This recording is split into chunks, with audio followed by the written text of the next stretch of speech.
The following trailer is rated H for honest.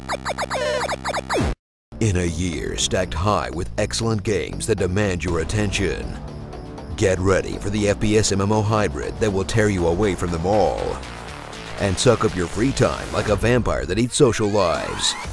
Destiny 2.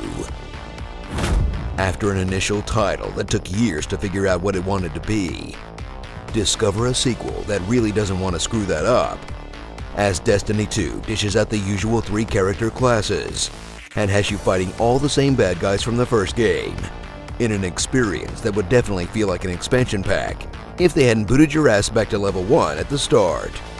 At least give me an I Murdered Oryx t-shirt or something. After years of defending the Traveler from all sorts of alien menaces, watch as the Red Legion waltzes in and blows everything up in the space of a couple of cutscenes, capturing your giant moon god, stripping away your being in the MMO powers, and forcing you to spend 2/3 of the game getting the band back together as you team up with some quest givers from the first game that you're supposed to care about. Some new NPCs like Angry Bird Lady, Ornery Scientist, guy who talks about tea all the time so you know he's British, and no less than 3 separate wisecracking robot buddies to take down Alien Bane before he sucks out all the moon juice and becomes a space god.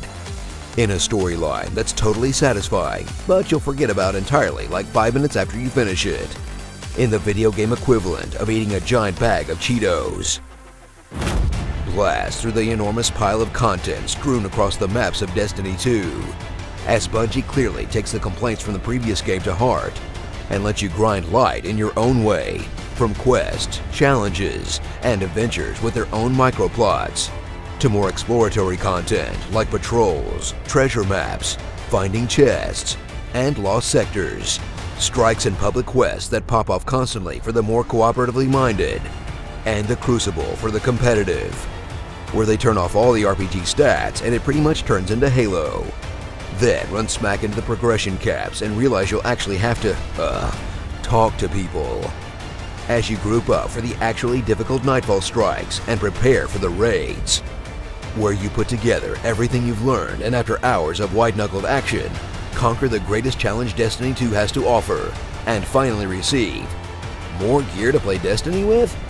Which is kinda like if doing a bunch of heroin rewarded you with extra needles.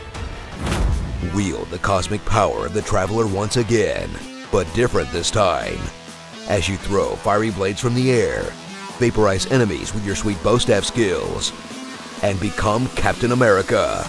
Until like 10 seconds later when I guess the Traveler goes to sleep again or something, and you have to solve the galaxy's problems the old-fashioned way, with about a gajillion bullets.